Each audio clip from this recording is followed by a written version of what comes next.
เมียนบอนเนาะเมียนไว้ในนี้เลยบ่อนบ่เนาะเพื่อเลยไม่ใช่บอลหัวมันแบบอันนี้หัวอยู่มันใหม่ค่ำอันนี้ถ้าออกใหม่ก็ไล่นั่นหนาวใส่เข้าไปได้บ่มันเป็นยังเนาะยังเราเข้าไปดูโอ้อยู่นี่เนาะโอ้ยขนาดแม่นี่โอ้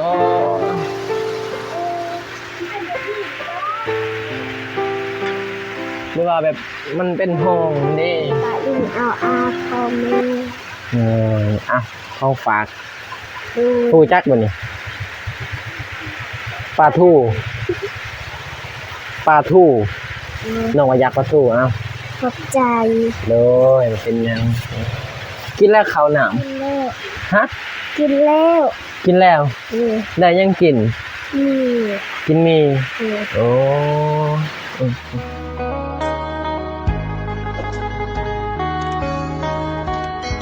เปิดภาพมาเขามาหาน้องจันทนาอีกพี่น้องเอ้ยเส้นเก่าเส้นเคยพี่น้องเอ้ยเมื่อนี้มาว่าสิอัปเดตว่าสิเอาลงปอกจากแต่ว่ารอถ่าทั้งสร้างทั้งก้อนพี่น้องเอ้ยแล้วก็รอถ่าทีมงานว่าสิได้เอาลงหรือบ่มื้อนี้พี่น้องมาใส่กับเขามาก่อนทีมงานพี่น้องเอ้ยเขามาหาน้องจันทนาพี่น้องเอ้ยก่อนอื่นก็กราบทักทายสวัสดีและสวัสดีเด้อพ่อแม่พี่น้องเบิดสุขทุกคนพี่น้องกันยินดีต้อนรับเข้าสู่ช่องเบาสายชาแนลคือเก่าคือเดิมพี่น้องเอ้ยมากับน้องบุษบาคือเก่ามื้อนี้พี่น้องเอ้ยน้องบุษบาคนสวยแต่งตัวสวยสวัสดีเด้อพ่อแม่พี่น้อง FC สวัสดีเด้อผู้ใหญ่ใจบุญทุกท่านบ่ว่าสิอยู่ฝั่งลาวฝั่งไทยอยู่ภายในหรือต่างประเทศก็กราบทักทายสวัสดีเบิดสุคนเด้อมือกล่องพี่น้องมือกล่องน้องบุษบาเป็นมือกล่อง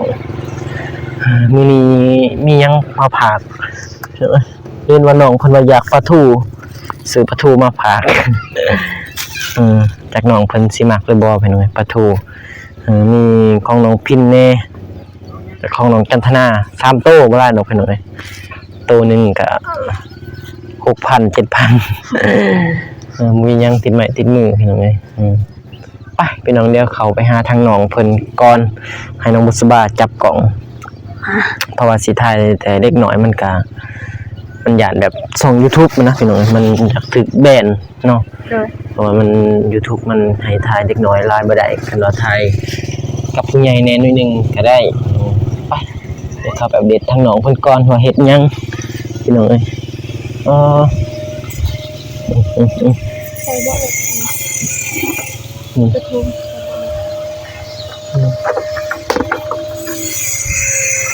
เมียนเครื่องก่อนพี่น้องยันเครื่องเปียกคนยังมีคือตกคันฝนตกก็อยู่ในยังใครแน่อยู่ในไปหาน้องเพิ่นก่อนอยู่ในพี่น้องน้องเพิ่นซิวหรือบ่คือสิบ่ได้ไปใส่ดอกพี่น้องเพราะว่าโรงเรียนก็หยุดแหละโรงเรียนก็หยุดเรียนแหละพี่น้องไปหยุดแล้วบ่โดยว่ามันเซ็งแหละเลยเด้โอ้กินบล็อกมาเรียบร้อยพี่น้องเอ้ยของน้ำน้องจันทนากินบล็อกพร้อมแล้ว400ก่อนเมื่อวานนี้เอาลงโดยปอกบิดคนท้องน้ำก่อนคือสิแป้งแล้วนี่ไปแล้วกวางเลยได้ผมกวางเป็นทีเรียบร้อยมันมีมันน้อยโพดมันลงโดยยันบ่ลมนี่คือสิลมอยู่ใส่กับครบสุดน้องถอยน้องจันทนาอยู่บ่โอ้น้องจันทนาสบายดีเด้อน้องสบายดีป้าลุงเฮ็ดยังสบายดีป้าลุงเอาอาเลยสบายดีป้าลุงเอาอาคอมเมนเข้าฝากผู้จักบ่นี่ ปลาทูปลาทูน้องว่าอยากปลาทูเอ้า ขอบใจ โดยเป็นยังกินแล้วข้าวหนาม กินแล้ว ฮะ กินแล้ว กินแล้ว ได้ยังกิน นี่ กินมี เออ โอ้มีนี่บ่มียำฝนตกพี่น้องเอ้ยซอกไฟก็บ่เป็นน้องเพิ่นว่าสิเฮ็ดหยังล้างถ้วยบ่แต่ว่าฝนตกจักหน่อยก่อนนั่งก่อนจักหน่อยถ้าฝนเช้าถ้าฝนเช้าก่อนจึงว่านี่ก็จักสิรอดหรือบ่นี่ก็ฝนตกนะ เบิ่งอยู่นี่วิทย์อยู่บ่คันแห้งนี่คันแห้งหัวบ่คันแห้งคันฝนตกมันแห้งนะ น้ำมันไหลเหรอ มันไหลเป็นจุดบ่มันไหลตะบนหนองคำเห็นบ่เฮือนหันมันสิไหลเลยมีเฮือนน้องจันทนาเฮือนน้องปิ้นจักหน่อยสิอัปเดตพี่น้องสิขึ้นไปเบิ่งทางในยังบ่ทันขึ้นไป ขึ้นแต่เฮือนน้องจันทนาเป็นจังไดโอ้นี่ก็จักโมงแหละ 10:46 เขา10:46ยังบ่ทันหิวดอกเนาะเขาเนาะ 11:00 นย่างเขาสอบกินน่ะบ่ กินอะไรเนาะ กินเลย กินมีเนาะ ดู กินมีอย่า 11:00 นย่าง มีแต่ไว้กินตอนเพลนนะ ดู ไว้กินมันน้องหิวแหละตอนเพลนแหละน้องหิวข้าวก็กินกับน้องกับลุงบ่มีหยังมาฝากเป็นว่าน้องอยากปลาทูก็เลยซื้อปลาทู ทางเป็นเขามาบ่ใส่ปลาทู เพิ่นยังบ่ทันบอกบ่สร้างเพิ่นบอกว่าสิมาใส่ปอกวิทย์ยังบอกบ่เพิ่นบ่ได้มาบอกหยังบ่สร้าง บ่ฮู้ เพิ่นบ่ได้มาบ่แม่ บ่ บ่สร้างเพิ่นยังบ่ทันเข้ามาเนาะเพราะว่าบางทีเพิ่นก็อาจสิรอทางทีมงานก็มีบางทีก็รอทางอ้ายบ่าวอนงแหละพี่น้องว่ามันบางทีมันบ่ทัน อันนั้นนะแต่แล้วมันทันครบเครื่องทันครบ เพิ่นทาทางบ่ โดย เงินก่อนเลย โดยมันบ่ทันพอ เพราะว่าช่างกะทิอีหยังกับบ่ทันมี โดยทันนี่แต่ว่ามันยังบ่ทันพอนี่คือแบบว่า1,500 บาทนี่แหละยังบ่ทันพอห้องน้ำน้องจันทนาอ้ายเพิ่นว่ายังอยู่ 1,500 บาทบ่พอบ่พอให้เฉพาะค่าสร้างได้แต่ว่าสังกะสีนี่ยังบ่ ยังบ่ทันฮู้สังกะสีแล้วก็อันนั้นยังบ่ทันฮู้แต่ว่ารอก่อนรอเบิ่งก่อนรอเบิ่งก่อนว่าสิได้หรือบ่ ถ้าเบิ่งเนาะ เลยแต่ว่าถ้ามันครบแล้วมันเพิ่นก็สิมาเฮ็ดเลยห้องน้ำเพิ่นห้องน้ำน้องจันทนาจะรอเบิ่งก่อนมื้อนี้ถ้าอันนั้นมาถ้าบางทีเดี๋ยวลงแต่พวกอายเพิ่นมาเอาลงพอกนี่ก็ฝนตกฝนตกมันก็บ่เป็นอีก บาดหน้าอย่าฝนตกน้ำดีเด้อ ไปดีเด้อเอ้ยนุ่นนา เอ้ยนุ่นนามาตำลังพี่น้องเอ้ยแต่ว่าฝ่ายมาก่อนก็เลยมาหาน้องเพิ่นก่อนน้องพินก็ยังบ่ทันเข้าไปพี่น้องเอ้ยฝนยังตกอยู่ คนจะเล่นเด้อ เขามาหาน้องจันทนาว่าใส่น้องเพิ่นหาเฮ็ดเวียกนี่จะเสร็จยังนี่ฝนตกนี่ก็เสร็จขนอกขนาน ไปล้างถ้วยกันฝนตกก่อนจบ ก็ไปล้างถ้วยฝนตก ฝนตกกับทาง ผมเป็นสิไปไสมีแต่นั่งอยู่นี่ก่อนละโอ้นี่ตะปูนี่เนาะ ตะปูตะวันที่เพื่อน ตะปู8ตะปู10 12ตะปูเก่าตั้งแต่8ฮอดเก่า10 12พุ่น เจ้า12 มีแต่อดอยู่นี่ก่อนนั่นน้องเนาะว่ายังบ่ทันเลยเด้ คนเขาแห้งดิ้นเลย จักได้ยินหรือบ่เด้นี่ปากนี่ใหม่จักได้ยินหรือบ่ ยังไม่ พยายามว่ามันเป็นแบบจัดฝนตกนี่ฝนก็ตก ไปทางใดก็ยากลำบากส่วนฝนตกฝนดินมันมีรถตู้รถเก๋งก็สบายอยู่มาอัปเดตเนาะเป็นน้องเนาะ มันก็เข้ามาง่ายอยู่มีรถตู้รถเก๋งพาน้องจันทนาไปไปสอบนะ ไข่นี่หมดแล้วเนาะไข่เบิดมียังจะท้องอีกนี่สอง มีสอง ต้ม ตอนเสาร์ก็ต้มกินนะเน่นมีต้มจักท้องตอนเสาร์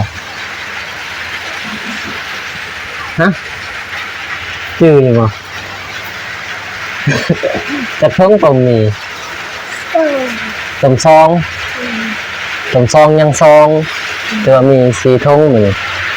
เนื้อต้มมื้อแรงหมดนี่เนาะฮะนี่ได้สวยชื่ออยู่นี่เราจะไปซื้อตอนเช้า มีกินตอนเช้าจีกตอนเช้าโอ้มีแก๊สหนึ่งจีกตอนเช้าโอ้เคยคิดว่ามียังซองทงว่ามียังซองแก๊สหรือแก๊สหนึ่งหน่อยเมียนไว้เมียนกินเพนไปคนตกนางผักเศร้าก้อนเพียงเลยคนตกโอ้ยจังปองน้องเป็นหน้าเปียกผมเนาะน้องมันคิดว่าเปียกผมเลยหน้าเป็นเนาะแต่งตัวสวยมื้อนี้บ่หัวบ่น้องบ่เบิ่งบ่หัวบ่เมียนโอ้เมียนบ่อนเนาะเมียนไว้นี่เลยบ่บ่อนบ่น้องเพื่อเลยมื้อนี้มีใส่บ่มันหัวมันใดอันนี้มันหัวอยู่มันใหม่ค่ำอันนี้ถ้าออกใหม่ก็ไล่แล้วหนาวใส่เข้าไปได้บ่ได้เป็นยังเนาะเดี๋ยวเราเข้าไปเบิ่งโอ้ยนี่เนาะโอ้ยขนาดแม่นเลยโอ้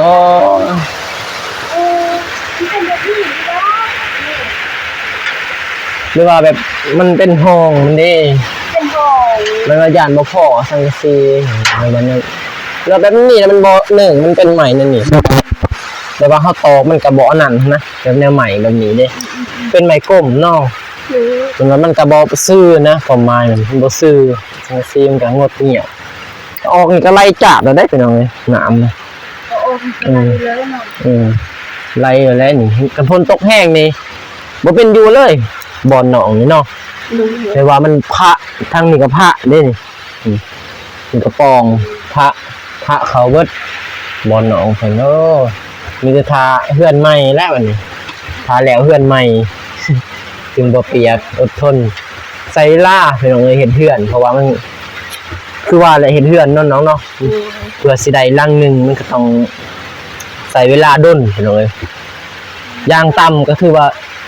ใน4เดือนซะต่ำสุดเลยเห็นเถื่อน4เดือนหรือว่า3เดือนเร็วสุดมันเดือนนึงแล้วเถื่อนไวสุดเลยแบบว่าเร่งอีรอเลยนะแบบว่าเงินแบบสมทบมาเลยมันก็ไวนะแต่ว่าถ้ารอมันเร็วใช่แล้วคือตาเรากันด้นนานเลยไปออกไปนอกไปสิอยู่บอนหนองฝนดนลายสิออกไปนอกก็บ่ได้อยู่แค่ไหนนี่แหละฝนนี่นั่นเลยนู่นน่ะเนาะบ่เปียกบ่มาบ่ที่มาหอดก็พี่ฝนตกเลยตกเพียงใดพี่จอดรถเลยนะพี่จอดรถนี่ตกเลยโอ้บ่มิกมาบ่มิกโอ้เพิ่นเรือนน้องพินเนาะอัปเดตบ่อัปเดตเลยตอนฝนตกก็ได้คือกันว่าเบิ่งเลยนะบอลได้มันหัวเฮือนน้องพินเพิ่นจ้ามันหัวเด้แต่บางทีเราใส่สิอัปเดตเฮือนน้องพินอีกคือยามน้องพินนี่ยามน้องจันทนาก่อน มาหาน้องจันทนาคือมาอยากกินปลาทู จงว่าจะกินปลาทูใครเตี่ยผมให้ แม่ แม่ งาม โอ้ งามแล้วตรงนี้เนาะ เฮ็ดกันบอกกับคู่มือเฮ็ดตัวเป็นสาวง่าย นับมือสิเป็นสาวแล้วน้องจันทนา สาวแล้ว14เลย นับมือแล้วพอดีและเพื่อเพื่อนแล้วนี่แบกผู้บ่าวมาลิ้นน้ำ บ่มีดอก อนาคตเด้อนาคตยาวไกลเลยแต่บ่ฮู้หรอกเนาะเฮาก็เพื่อไว้ไปพี่น้องเอ้ยนี่ก็หลบฝนพี่น้องเอ้ยบ่เป็นออกทางใดหลบฝนก่อนฝนตกฝนตกจะเกือบคู่มือทางนี้เมื่อวานนี่ก็ตกเนาะน้องเนาะทีนี้ตกมื้อนี้อีกก็ตกมันเป็นเคยว่าพายุเข้าบ่มันสิฮ้อนส่งรูน้ำให้ยามหน้าแหละนะตามเดิมไปไสมาไสก็ลำบากแน่แล้วพี่น้องเอ้ยเส้นทางมันก็บ่คือเก่าจากที่ว่าเคยบ่เปื้อนก็สิเปื้อนแล้วบัดนี้จากที่ว่าเคยเปื้อนก็สิเปื้อนตื้มอีกฉะนั้นแหละพี่น้องเอ้ยเส้นทางบ่แม่นว่าจากที่เคยเปื้อนก็สิบ่เปื้อนฝนตก โอ้ยฝนตกอันนี้ห้าวนอนน้องจันทนา บ่ว่าแต่น้องจันทนาได้บุษบาก็คือกันเด้อ ฝนตกแล้วมันเป็นสิเป็นสำหรับแหลกกันฝนตกแล้วเขตนี้ถือว่าเป็นเฮ็ดหยังเลยนะสำหรับแหลกออกจากเฮือนไปนี่คือฝนแล้วนะเนาะมีแต่อยู่ในเฮือนจึงวิดฝนแต่เฮือนบ่ดีก็อยู่ในเฮือนก็เปียกอีก จักสิอยู่ใส่ดีเนาะเป็นจังไง มีแต่ว่าเพ่นก็พาน้องพานุงกินแล้วเด้อปลาทูแม่ไปใส่กันนี่โอ้ยันกินไปอันนั้น มีแต่ว่ากินปลาทูมี3โตแล้วสื่อจักครบหรือบ่จะอินหรือบ่ก็บ่จักแล้วเนาะมีแต่แดงๆกินผัดเลย แดงน่องนั่นแหละเพราะว่าเจ้าแล้วเอื้อยก็ใหญ่ได้มีแต่แบงน่องแบงนุงกินฝนตกมันยังสั่นแล้วเด้อโอเคขอบใจเป็นบ่ขอบใจเด้อสนั่น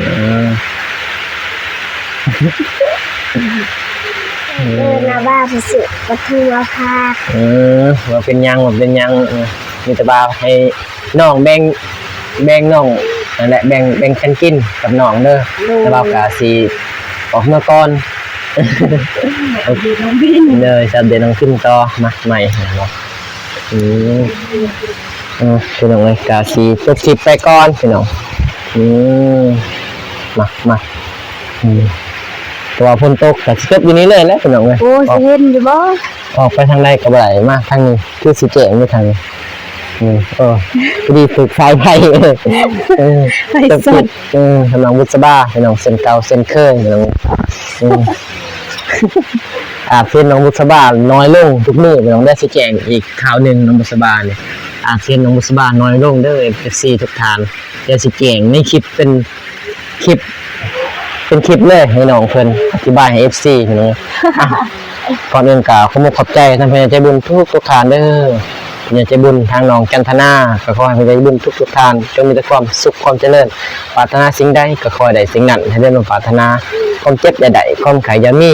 ให้ร่ำให้รวยเบิดสุขทุกคนเด้ออยู่ดีมีแห้งพี่น้องพอกันใหม่ในคลิปหน้าพี่น้องคลิปนี้เราใส่กับน้องมุสบากาสิขอกล่าวคำว่าสบายดีเด้อพี่น้องเด้อไปพี่น้องบ๊ายบายอยู่ดีมีแห้งเบิดสุขทุกคนพี่น้องไปบ๊ายบาย